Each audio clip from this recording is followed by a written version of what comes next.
27वीं तरमीम में जो जुडिशल अमेंडमेंट्स हैं उन्हें किस तरह देख रहे हैं और आपको लगता है कि इससे निज़ाम अदल बेहतर हो रहा है? बात यह है कि ये जो कुछ हो रहा है ये निज़ाम इंसाफ और अदल को पाकिस्तान में राइज करने के लिए नहीं हो रहा। ये एक मखसूस मफादात, जो एक मखसूस टोला है वो अपने मफादात के लिए ये कर रहा है। और उसका आप अंदाज़ा इस बात से लगा सकते हैं कि उन्होंने कोई कसर नहीं छोड़ी। पहले 26वीं आईनी तरमीम करके 26वीं आईनी तरमीम में आइन का हुलिया बदल दिया और जो थी उनको बिल्कुल ज़मीन बोझ कर दिया। और उसके बाद जब उन्होंने ये देखा कि अभी कोई थोड़ी बहुत कसर रह गई है, कहीं ना कहीं कोई जज जो है वो आवाज़ उसकी आ रही है, तो उस बुनियाद पर अब उन्होंने ये 27वीं आईनी तरमीम जो है ये सोची है।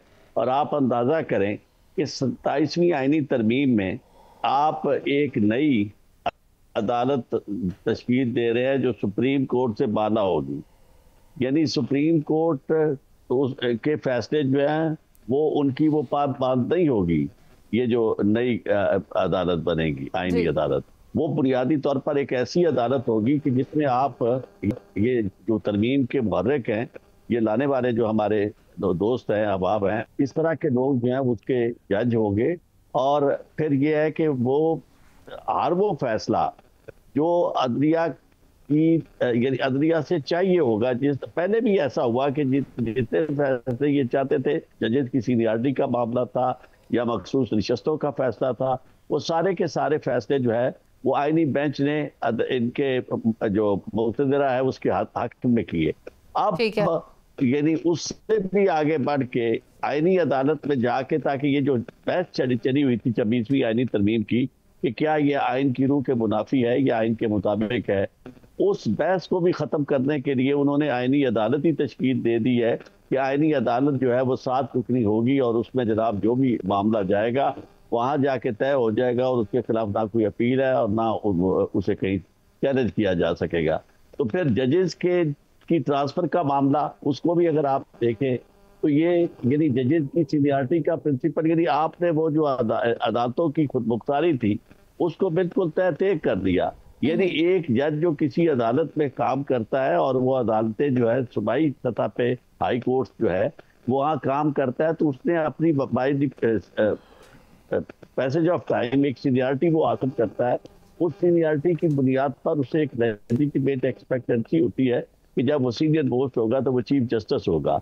लेकिन अगर वो जज जो है वो इनकी मर्जी के मुताबिक नहीं चल रहा तो फिर उसे वहां से किसी और जगह भेज दिया जाएगा और वो अपनी सीनियरिटी के साथ लेके आएगा और उसका जस्टिस बन सकेगा। तो फॉर्म 47 के लिए इक़्तिदार दिया गया है उनके मुफादात के तहफ़्फ़ुज़ के लिए। आप ये भी जरा देख लें कि साथ ये कह दिया गया कि जो तहफ़्फ़ुज़ कुछ वक्त के लिए प्रेसिडेंट को था जब तक कि वो उसमें ऐवान में है, उसको एक तो मुस्तकिल कर दिया जाए कि उसे कोई पूछ ना सके, और दूसरा ये कि उसके साथ प्राइम मिनिस्टर साहब को भी वही तहफ़्फ़ुज़ दे दिया जाए कि प्राइम मिनिस्टर साहब जो है उन्हें भी कोई ना पूछे। तो मतलब ये कि 2 खानदान और 2 पार्टियां जिन्होंने इस मुल्क को खूब लुटा था और जिनके खिलाफ केसेस थे, वो अब केसेस को भी मुकम्मल तौर पर वो दफन करना चाहते हैं। तो मैं नहीं समझता कि इससे इंसाफ का बोलबाला होगा। ठीक है, यानी आपका कहना है जुडिशल सिस्टम को सैबोटाज किया जा रहा है इस तरमीम के जरिए। मैं अब्दुल क़य्यूम सिद्दीकी साहब आपसे पूछना चाहती हूँ कि आप इत्तफाक करते हैं आरिफ चौधरी साहब की बात से, और साथ ही साथ ये बताएं कि आपको नहीं लगता कि हर काम बहुत जल्दी में किया जा रहा है, अमेंडमेंट बहुत उजलत में की जा रही है? जी बहुत शुक्रिया। जहाँ तक आरिफ चौधरी साहब का कहना है कि शायद अदालती निज़ाम ज़मीन बोझ किया जा रहा है, तो मुझे समझ नहीं आती है कि एक वफाकी आईनी अदालत से अदालती निज़ाम किस तरह ज़मीन बोझ हो गया, जबकि जो अपॉइंटमेंट का तरीक़ाकार है वो जज साहबान है। जज साहबान ने जज लगाने हैं, जज साहबान ने जज की ट्रांसफ़र का भी मामला करना है। आर्टिकल 200 पहले भी मौजूद था और आर्टिकल 206 जिसके तहत ये है कि अगर कोई जज पहले हाई कोर्ट से सुप्रीम कोर्ट में नहीं जाना चाहता था तो वो रिटायर्ड तस्वुर होता था। अब अगर वो वफाकी आईनी अदालत के अंदर नहीं जाना चाहेगा सुप्रीम कोर्ट का या हाई कोर्ट का कोई जज, तो वो रिटायर्ड तस्वुर होगा। इसमें कौन सी नई बात आ गई और इसमें कौन सा नया जो है वो मसला जो है वो नज़र आता है आपको? दूसरी बात ये है कि अगर किसी की सीनियरिटी ट्रांसफ़र जज के हवाले से या उसमें, ये तो अभी एक बात ही बहुत अधूरी है। और लेकिन वो भी करनी किसने है? वो भी जुडिशल कमीशन ऑफ पाकिस्तान ने करनी। जुडिशल कमीशन ऑफ पाकिस्तान में कौन होगा? आला अदलिया के जज साहिबान होंगे, हाँ उसके अंदर पार्लियामेंट के नुमाइंदे भी होंगे। तो इससे पहले भी तकर्रियों का अमल इसी तरह से होता रहा। होता क्या रहा सुप्रीम कोर्ट ऑफ पाकिस्तान के अंदर, होता क्या रहा? ये सबसे बड़ी एक मसला है। हमने ये देखा कि सुप्रीम कोर्ट ऑफ पाकिस्तान के फैसलों से $10 बिलियन का अवार्ड जो है फेडरल गवर्नमेंट को हुआ, कौम को नुकसान हुआ। वो किसकी वजह से हुआ? वो उसी सुप्रीम कोर्ट ने मार्शल लॉ को जायज़ करार दिया जिसके गुण ये गा रहे हैं।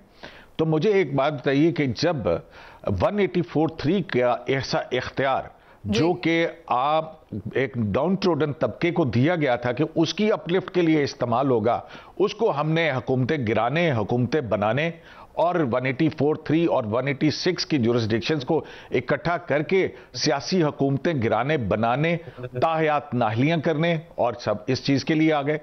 पनामा के 2013 के बाद से, पनामा के जरिए से जिस तरह से जुडिशल इंजीनियरिंग की आने वाले उस वक्त की सुप्रीम कोर्ट के जज साहबान ने, अब किस किस का नाम लिया जाए वो आपके सामने है।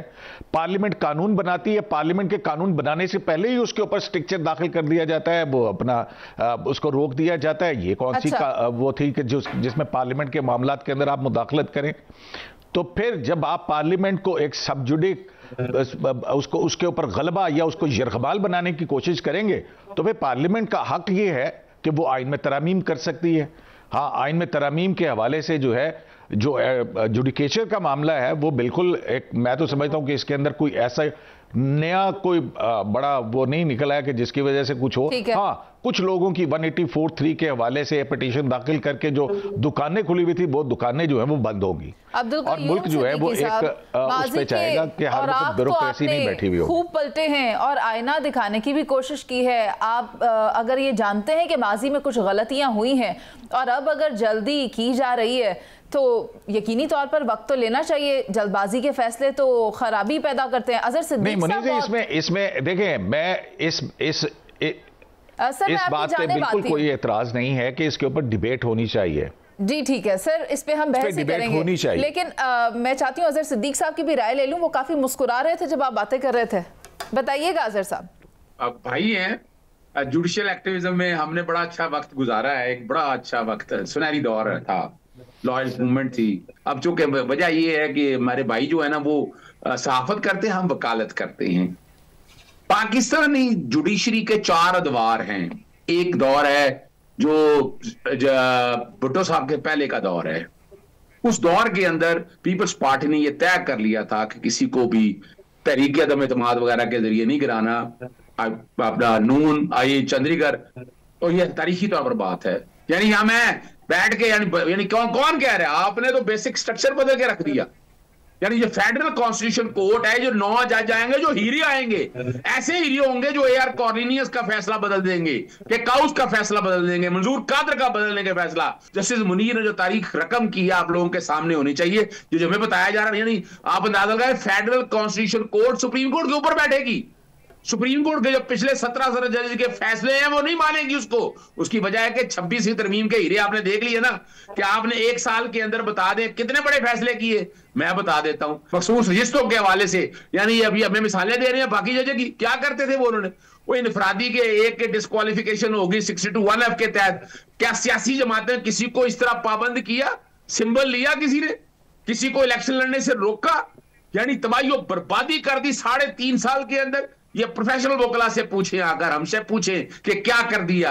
जितनी तैनातियां हुई, हमें पता है कि मेरिट पे कौन सी तैनातियां हुई हैं। यानी यहां बैठकर आजकल बार काउंसिल के चंद जो है, आजम नजीर तारड़, कितने कायनी केसेस किया मेरे भाई ने, या कितने और बार काउंसिल के अंदर जो लोग बैठे जिन्होंने आइन में आकर तरामीम के हवाले से चीजें सारी लिखी हैं। समझना यह है कि इसका मकसद क्या है।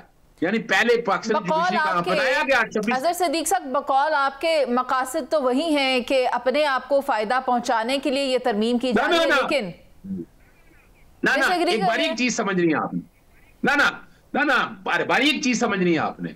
वो पहले और बात थी, अब क्या है कि सदर को कुछ नहीं कहना, वजीर आजम को कुछ नहीं कहना। यानी सदर को तैनात कैसे होता है तो वो तो शहबाज शरीफ ने कह दिया कि मुझे इस्तिस्ना नहीं चाहिए, लेकिन शहजाद हुसैन भट्ट साहब को भी शामिल गुफ्तगू करना है। अजहर साहब, उनकी बात भी सुन लें कि भट्ट साहब क्या कहते हैं कि क्या ये हो जाएगा। मौजूद है, देखें 248 का इस्तिस्ना तो 1973 के कॉन्स्टिट्यूशन के अंदर मौजूद है।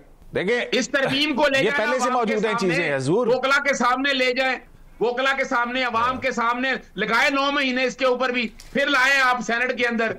यानी अगर वाकई आप चाहते हैं कि इस तरह की तरमीम हो, लेके जाए अवाम के सामने। मेरी बात सुने अजहर साहब, मैं आपकी जानिब दोबारा आ जाऊंगी, हम डिबेट ओपन करेंगे, फिर हम इसके ऊपर तफसीली तौर पर बात करेंगे, लेकिन शहजाद हुसैन भट्ट साहब को शामिल गुफ्तगू करना है। भट्ट साहब मुझे बताएं कि आप इसकी एग्जीक्यूशन देख रहे हैं?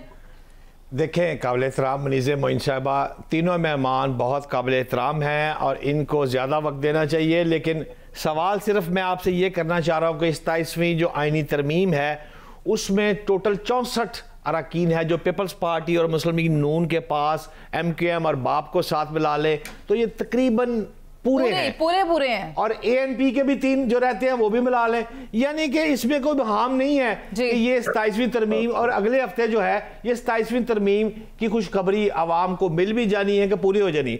लेकिन मैं यहाँ पर जो मजीद तशरीह करने की बजाय हैरान हो रहा हूँ इस वक्त इस बात पर कि काबिल एहतराम क़य्यूम सिद्दीकी साहब मेरे भाई हैं, वो फरमा रहे हैं कि दुकानें जो हैं वो खुली थी वो बंद होने जा रही हैं। मुसलसल माहिर कानून मेरे भाई अजहर सिद्दीक साहब उनकी बातों पे मुस्कुरा रहे हैं। मुझे समझ नहीं आ रही कि क़य्यूम सिद्दीकी भाई कौन से वकीलों की दुकानें बंद होना शुरू हो गई हैं? आप क्या कह रहे हैं आज? हम तो बात 27वीं की कर रहे थे, ये मुस्कुराहटें आना शुरू हो गई हैं। ये प्रोग्राम कहाँ जा रहा है क़य्यूम सिद्दीकी भाई? देखें, मुझे आप ऐसा कीजिए कि निकाल लीजिए आप जो पीछे 184(3) के अंदर जो इंपॉर्टेंट केसेस हैं उसके अंदर वो कौन कौन लोग क्या क्या दरखास्तें लेके आई थी। अब मैं गिनवाना शुरू कर देता हूँ, रिसेंटली आपको गिनवाना शुरू कर देता हूँ। प्रैक्टिस एंड प्रोसीजर के खिलाफ आबिद जुबैरी और वो आए। आर्टिकल 184(3) और 186 के अंदर के भाई 63A के अंदर राय डिस्क्वालिफिकेशन और वोट शुमार नहीं होगा, वो दलील अजहर सिद्दीक साहब की पार्टी ना वो लेके आए थे। 184(3) यूसुफ रजा गिलानी साहब को नाहल करार देने की जो पिटीशन थी 184(3) ये अजहर सिद्दीक साहब बैठे हुए हैं यहाँ पे, यही लेके आए थे ना? क्यों जजर साहब आप ही थे ना इमरान खान साहब के साथ? जी और बाकी भी दूसरे लोग भी थे। अब आप आगे जवाब दे दूं? अच्छा सुन लीजिए, अब सुन लीजिए ना, मैं देखें बात ये है। अच्छा ठीक है, मेरी बात सुनिए, मैं आप दोनों से गुजारिश करती हूँ, मुझे एक ब्रेक का कहा जा रहा है, मैं इस मामले पर तफसीली तौर पर बात करूंगी, लेकिन जहाँ हम 184(3) की बात कर रहे हैं तो मैं चाहती हूँ कि आम आवाम की भी तो बात होनी चाहिए ना उस हवाले से। ये जो सुओ मोटो का इख्तियार था ये भी अगर ख़त्म हो जाता है तो फिर आम गरीब लोगों की तो बात कोई सुनी नहीं जाती, उनके केसेस तो साल पड़े रहते हैं और बाज़ के फैसले तो तब आते हैं जब वो इस दुनिया से भी रुखसत हो जाते हैं।